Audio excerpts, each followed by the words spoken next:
Canada is looking to replace its aging fleet of submarines. We are going to be sending them weapons and they're going to be paying for them. We will manufacture it and they're going to be paying for it. German-Norwegian partnership is one of the two finalists for this. Rompimento histórico acaba de abalar a relação entre Estados Unidos e Canadá. Uma disputa por submarinos transformou-se em crise política, econômica e militar. Estamos diante de uma ruptura que expõe fragilidades profundas na parceria de defesa entre dois vizinhos que até ontem pareciam inseparáveis. O que aconteceu para que 20 bilhões de dólares em contratos simplesmente evaporassem da noite para o dia? Quais serão as consequências para milhares de trabalhadores que já contavam com esses empregos como garantia de sobrevivência? Hoje, em Ottawa, o governo canadense disse não a Donald Trump. Não ao pedido para transferir os contratos de construção de submarinos para estaleiros americanos. Não há uma pressão direta da Casa Branca, que vinha sendo apresentada como salvação para siderúrgicas, estaleiros e pequenas fábricas do interior dos Estados Unidos. A recusa foi clara, sem espaço para negociações. O presidente acusou o Canadá de traição e alertou que a decisão coloca em risco a supremacia naval americana. No Pentágono, oficiais correm para mudar calendários de produção, enquanto sindicatos já falam em cancelamento de encomendas, demissões e frustração coletiva.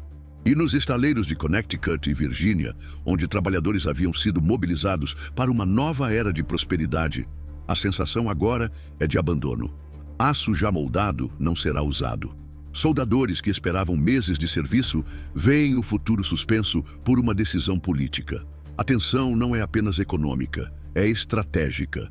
Submarinos são mais que embarcações militares. São símbolos de poder, peças-chave na disputa por rotas marítimas, garantias de dissuasão nuclear. A decisão canadense rompe um padrão que vigorava há décadas, o de compartilhar com os Estados Unidos tudo da defesa ocidental.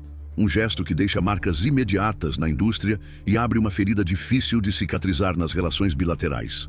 E este é apenas o começo, e o efeito é imediato. Aliados da Europa e da Ásia observam com atenção. Austrália, Japão e Reino Unido avaliam se a ousadia canadense abre precedente. Se o Canadá pode desafiar Washington e permanecer dentro da aliança militar ocidental, por que não outros parceiros? O Pentágono teme um efeito dominó capaz de fragmentar cadeias produtivas e reduzir contratos garantidos para empresas americanas. Mas a surpresa maior está no que acontece nos bastidores. Autoridades canadenses já negociam acordos de tecnologia com potências europeias. França e Alemanha enxergam oportunidade de dividir projetos com Ottawa e, pela primeira vez, contornar os grandes estaleiros americanos. Uma rede paralela de produção de submarinos pode nascer sem o aval de Washington. Seria o início de uma nova ordem na indústria de defesa. Enquanto isso, Pequim e Moscou acompanham o desenrolar com interesse. Para a China, um setor naval americano enfraquecido representa um presente estratégico.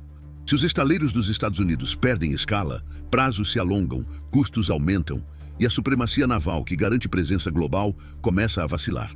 Para a Rússia, a simples percepção de fissuras dentro da Aliança Ocidental já é valiosa como propaganda. Há ainda um detalhe que aumenta a tensão. O Canadá sinaliza que pretende reforçar patrulhas no Ártico, aproveitando o degelo acelerado da região para marcar posição em rotas que se tornam vitais para o comércio mundial.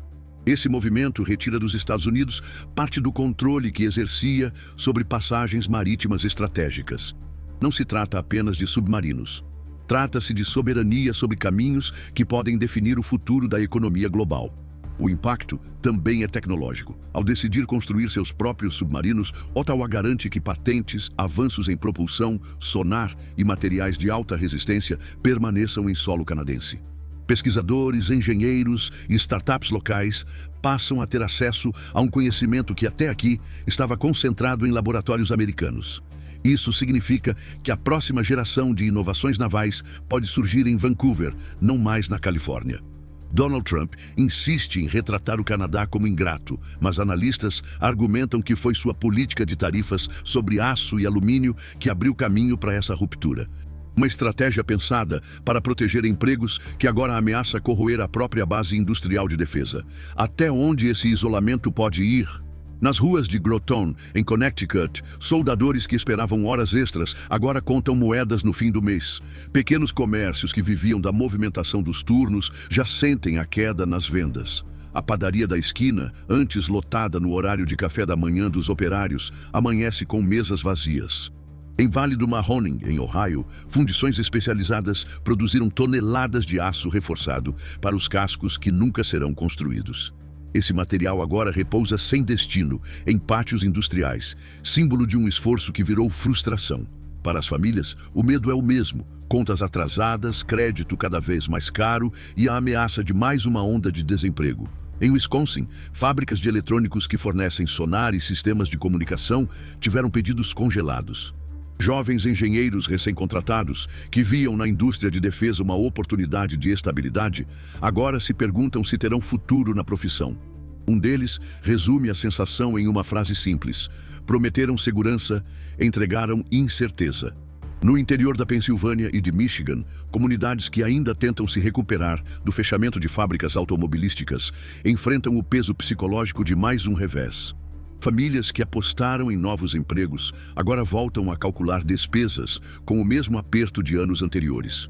É como se o relógio tivesse retrocedido, trazendo de volta a sensação de que o esforço da classe trabalhadora nunca basta diante das decisões tomadas em altos escalões. Com a inflação pressionando alimentos e energia, a ausência dos contratos agrava a sensação de vulnerabilidade. Pais e mães se perguntam: como planejar o futuro dos filhos em um cenário em que a estabilidade pode ser cancelada de um dia para o outro? O que vale a palavra de líderes políticos quando o resultado é mais incerteza? As ruas refletem esse humor.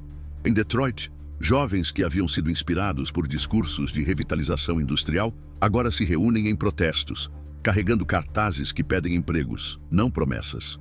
Em Charleston, na Carolina do Sul, veteranos de estaleiros olham para os portões fechados e lembram de uma época em que cada navio construído era motivo de orgulho nacional.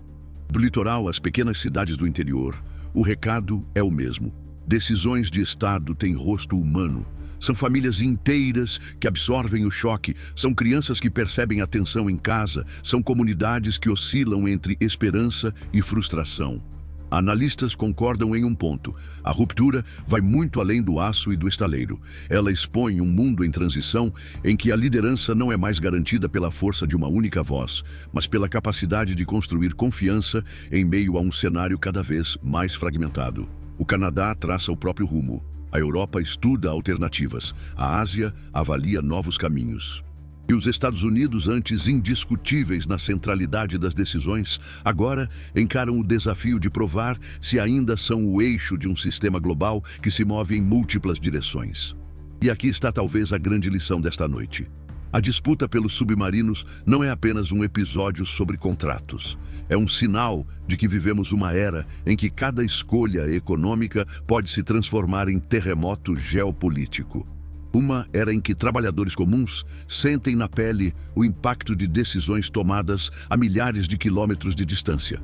Uma era em que promessas eleitorais se confrontam com a dura realidade de um mundo que já não aceita a obediência automática. Para compreender melhor como chegamos até aqui, é essencial olhar para os líderes que moldam esse cenário. Figuras como Donald Trump e Xi Jinping não apenas assinam decretos ou negociam tarifas. Eles redesenham com cada gesto a ordem mundial em que vivemos. É por isso que preparamos um e-book exclusivo sobre as biografias desses presidentes que transformam o presente e apontam para o futuro. Esse material está disponível no comentário fixado. Se você acompanhou esta reportagem até aqui, convido a continuar conosco. Inscreva-se no canal, curta este vídeo, compartilhe e deixe seu comentário. A sua participação fortalece esse espaço de reflexão e análise, que busca sempre dar voz ao que realmente importa, entender as mudanças que moldam nosso tempo. Muito obrigado pela sua audiência. Até a próxima.